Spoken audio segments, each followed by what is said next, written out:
அனுர் அரசின் அதிரடியில் வெளிநாடுகளுக்கு தப்பியோடும் மகிந்த கும்பல். மெத்தனிய ஐஸ் போதைப் பொருள் தொடர்பில் நாமல் ஜான்ஸ்டனுக்கு தொடர்பு வெளியான அதிர்ச்சி தகவல். அனுர் அரசாங்கத்திற்கு தமிழரசு கட்சி விடுத்துள்ள கடும் எச்சரிக்கை. மெத்தனியவில் பெருமளவில் மீட்கப்பட்டுள்ள வெடிபொருட்கள். அனுர் அரசின் அதிரடியில் வெளிநாடுகளுக்கு தப்பியோடும் மகிந்த கும்பல். அரசாங்கத்தின் குறைகளை சுட்டிக்காட்டுவோருக்கு கொலை மிரட்டல் சஜித் பிரேமதாச அதிரடி. மெத்தனிய போதைப்பொருள் ரசாயன விவகாரம் மகிந்த சார்பில் சிஐடிஎல் முறைப்பாடு. பாதாள உலக கும்பலுடன் தொடர்பு கிளிய போகும் 8 முன்னாள் அமைச்சர்களின் முகத்திரைகள். ஆசிரியர்களின் தொழிற்சங்க போராட்டம் குறித்து கடும் எச்சரிக்கை.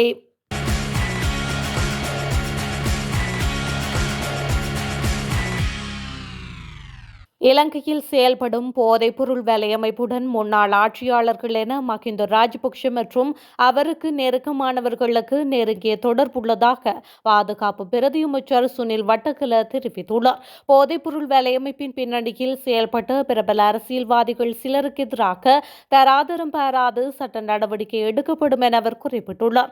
முன்னாள் ஜனாதிபதி மகிந்த ராஜபக்ஷ, முன்னாள் அமைச்சர் ஜான்ஸ்டன் பெர்னாண்டோ மற்றும் நாடாளுமன்ற உறுப்பினர் நாமல் ராஜபக்ஷ ஆகியோருடன் சில போதைப் பொருள் கடத்தல் கும்பல்கள் உள்ள புகைப்படங்களையும் அவர் ஊடகங்கள் மத்தியில் வெளியிட்டுள்ளார். ஊடக சந்திப்பொன்றில் கலந்து கொண்டு கருத்து வெளியிடும் போதே பிரதி அமைச்சர் இந்த தகவல்களை வெளியிட்டுள்ளார். இந்த புகைப்படங்களில் அரசியல் பிரமுகர்களுடன் இருப்பவர்கள் தற்பொழுது சர்ச்சைக்குரிய விடயமாக்கியுள்ள 2 போதைப்பொருள் கொள்கலன்களின் உரிமையாளர்கள் எனவும் பிரதி அமைச்சர் சுனில் வட்டக்கல தெரிவித்துள்ளார். போதைப்பொருள் தொடர்பான விசாரணைகள் ஆரம்பிக்கப்பட்டவுடன் சிலர் பட்டமேற்படிப்புக்காக வெளிநாடு செல்கின்றனர். மேலும் சிலர் சிகிச்சைக்காக வெளிநாடு செல்ல வேண்டிய நிலை ஏற்பட்டுள்ளதாகவும் அவர் குறிப்பிட்டுள்ளார். எவ்வாறாயினும் குற்ற செயல்களுடன் தொடர்புடையவர்களுக்கு எதிராக சட்ட நடவடிக்கை எடுக்கப்படும். அதற்காக கிடைத்திருக்கும் சந்தர்ப்பத்தை உச்ச பயனுள்ளதாக பயன்படுத்துவோம் என பிரதி அமைச்சர் சுனில் வட்டக்கல மேலும் தெரிவித்துள்ளார். கெகல்பதர பத்மி மற்றும் குடுசலிந்து உள்ளிட்ட 5 பாதாள உலக நபர்களுடன் ஆரம்பகால தொடர்புகளை கொண்டிருந்ததாக கூறப்படும் 8 முன்னாள் அமைச்சர்கள், நாடாளுமன்ற உறுப்பினர்கள் மற்றும் பல கலைஞர்கள் தொடர்பில் விசாரணைகள் ஆரம்பிக்கப்பட்டுள்ளன. இது தொடர்பாக தொலைபேசி பதிவுகளை பகுப்பாய்வு செய்து விசாரணைகள் நடைபெற்று வருவதாக காவல்துறை வட்டாரங்கள் தெரிவிக்கின்றன. அத்துடன் இந்த பாதாள உலக நபர்களுடன் தொடர்புகளை கொண்டிருந்தவர்களாக கூறப்படும் அரசு அதிகாரிகள் குழுவையும் புலனாய்வாளர்கள் உன்னிப்பாக கண்காணித்து வருவதாக தெரிய வருகின்றது. இந்த நிலையில் இந்த பாதாள உலக நபர்களுக்கும் பல அரசியல்வாதிகளுக்கும் இடையிலான பல ஆரம்பகால தொடர்புகள் குறித்த தகவல்கள் வெளியாகியுள்ளதாக பொது பாதுகாப்பு அமைச்சர் ஆனந்த் விஜயபால குறிப்பிட்டுள்ளார். மேலும் 5 முக்கிய பாதாள உலக நபர்கள் கைது செய்யப்பட்ட பின்னர் மற்ற 5 முக்கிய பாதாள உலக தலைவர்களும் அவர்களுடன் தொடர்பு கொண்டிருந்த கிட்டத்தட்ட 50 கூட்டாளிகளும் தாங்கள் கிராமங்களை விட்டு வெளியேறிவிட்டதாக உயர் காவல்துறை வட்டாரங்களிலிருந்து அறியப்படுகின்றது. இதேவேளை இது 5 பாதாள உலக நபர்களுடனும் நெருங்கிய தொடர்பு வைத்திருந்ததாக கூறப்படும். மேலும் 3 பாதாள உலக தலைவர்கள் வேறு நாடுகளுக்கு தப்பி சென்றுள்ளதாக கூறப்படுகின்றது. அதன்படி இவ்வாறு தப்பி சென்ற பாதாள உலக நபர்கள் குறித்தும் காவல்துறையினர் விசாரணைகளை தொடங்கியுள்ளமை குறிப்பிடத்தக்கது. முன்னாள் ஜனாதிபதி மகிந்த ராஜபக்ஷ மீது அவதூறு சுமத்தப்படுவதற்கு எதிராக குற்றப்புலனாய்வு திணைக்களத்தில் முறைப்பாடு ஒன்று பதிவு செய்யப்பட்டுள்ளது. பொதுஜன பெரமுனவின் அரசியல் செயற்பாட்டாளர் பெசன் கஸ்தூரி இந்த முறைப்பாட்டை நேற்று முன்வைத்துள்ளார். மித்தனிய தலாவ பகுதியில் புதைக்கப்பட்டிருந்த ஐஸ் போதைப்பொருள் ரசாயன விவகாரம் தொடர்பில் முன்னாள் ஸ்ரீலங்கா பொதுஜன பெரமுன பிரதேச சபை உறுப்பினர் சம்பத் மெனம்பேரியின் சகோதரர் கைது செய்யப்பட்டிருந்தார்.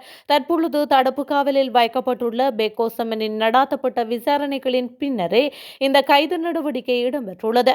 இதனால் மகிந்த ராஜபக்ஷ மீது அவதூறு குற்றச்சாட்டுகள் சுமத்தப்படுவதாக கூறியே முறைப்பாடு பதிவு செய்யப்பட்டுள்ளது. இந்த நிலையில் மகிந்த ராஜபக்ஷ இலங்கையின் மிக பெரும் குற்றவாளியோடு மோதியதாகவும் அவர் மீது அவதூறு குற்றச்சாட்டுகளை சுமத்துவதை நிறுத்துமாறும் பெசன் கஸ்தூரி தெரிவித்துள்ளார். அம்பாந்தோட்டை மெத்தனியவில் ஐஸ் போதைப் பொருளை உற்பத்தி செய்வதற்காக தருவிக்கப்பட்ட ரசாயனங்கள் கண்டுபிடிக்கப்பட்டுள்ளன. இந்த நிலையில் குறித்த ரசாயனங்கள் கண்டுபிடிக்கப்பட்ட பகுதியில் வெடிபொருட்கள் மீட்கப்பட்டதாகவும் போலீசார் தெரிவிக்கின்றனர். ஆயுதங்கள், வெடிபொருட்கள், துப்பாக்கி தோட்டாக்கள் என்பன மீட்கப்பட்டுள்ளன. மேல்மாகாண வடக்கு குற்றவியல் விசாரணை பிரிவு அதிகாரிகளும் விசேட அதிரடிப்படை அதிகாரிகளும் இணைந்து இந்த வெடிபொருட்களை கண்டுபிடித்துள்ளனர். மரவள்ளி கிழங்கு தோட்டம் ஒன்றில் வெளிநாடொன்றில் தயாரிக்கப்பட்ட 5 கைக்குண்டுகள், T56 ரக துப்பாக்கிக்காக பயன்படுத்தப்படும் 17 தோட்டாக்கள், காட்டு துப்பாக்கி உள்ளிட்ட பொருட்கள் மீட்கப்பட்டுள்ளன. இந்த சம்பவம் தொடர்பில் விசாரணைகள் முன்னெடுக்கப்பட்டு வருவதாகவும் தெரிவிக்கப்படுகின்றது. அரசாங்கத்தின் குறைகளை சுட்டிக்காட்டுவோருக்கு கொலை மிரட்டல் விடுக்கப்படுவதாக எதிர்க்கட்சித் தலைவர் சஜித் பிரேமதாச தெரிவித்துள்ளார். நாடு முழுவதிலும் துப்பாக்கி சூடுகள், இனம் தெரியாத நபர்களின் கொலை கலாச்சாரம் நாடு முழுவதிலும் வியாபித்துள்ளது என அவர் குற்றம் சுமத்தியுள்ளார். இந்த நிலைமையினால் சிவில் மக்களின் இயல்பு வாழ்க்கை அச்சுறுத்தல் ஏற்பட்டுள்ளதாக தெரிவித்துள்ளார்.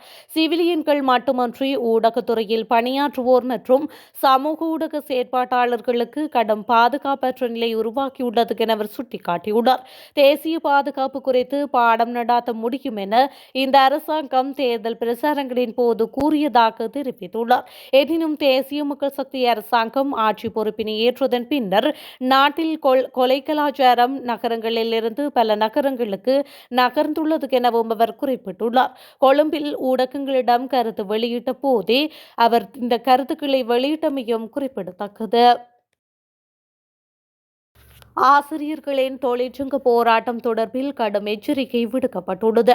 கஷ்ட பிரதேசங்களில் கடமையாற்றும் பாடசாலை ஆசிரியர்களுக்கு வழங்கப்படும் கொடுப்பனவு தொகை 15,000 ரூபாவாக உயர்த்தப்பட வேண்டும் என கோரிக்கை விடுக்கப்பட்டுள்ளது.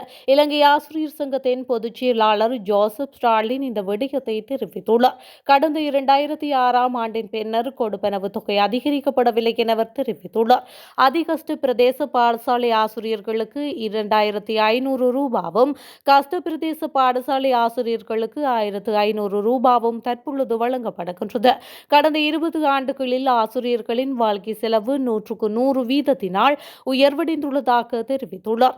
உணவு, போக்குவரத்து, ஆடைகள், வீட்டு வாடகை, ஆவணங்கள் உள்ளிட்ட ஆசிரியர்களின் அத்தியாவசிய தேவைகளுக்கான செலவுகள் வெகுவாக உயர்வடைந்துள்ளது என அவர் மேலும் சுட்டிக்காட்டியுள்ளார். மட்டக்களப்பு பொல்லொபலி பகுதியில் நிலத்தடி நீரை உறிஞ்சி விற்கும் தண்ணீர் தொழிற்சாலைக்கு அனுமதி வழங்கினால் அன்னூர் அரசுக்கு எதிராக மக்களின் போராட்டம் வெடிக்கும் என தமிழரசு கட்சியின் ஏறாவூர் பற்று உபதவிசாளர் உறுப்பினர்கள் தெரிவித்துள்ளனர்.